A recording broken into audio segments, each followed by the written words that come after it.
உரிய விலை கிடைக்காததால் அறுவடை செய்த வெங்காயத்தை விற்பனை செய்ய முடியாமல் விவசாயிகள் தவித்து வருகின்றனர். நாமக்கல் மாவட்டம் எருமைப்பட்டி, வளையப்பட்டி உள்ளிட்ட பகுதிகளில் 500க்கும் மேற்பட்ட ஏக்கர்களில் சின்ன வெங்காயம் சாகுபடி செய்யப்பட்டது.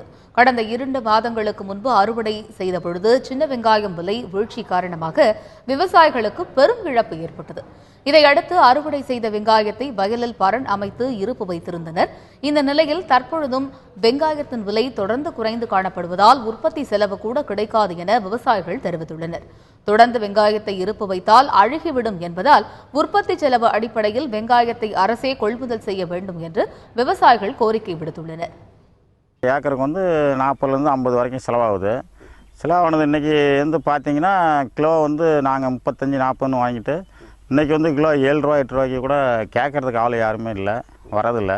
அதனால் இதுக்கு அரசு என்ன நடவடிக்கை எடுக்கணுமோ, என்ன கொள்முதல் பண்ணணுமோ அதை அரசே ஒரு தீவிர நடவடிக்கை எடுத்து விவசாயிகளுக்கு ஒரு நலன் கருதி அரசு விரைவில் ஒரு முடிவு எடுத்து இந்த வெங்காயத்துக்கு ஒரு முடிவு எடுத்து அறிவிக்கும்படி கேட்டுக்கொள்ள.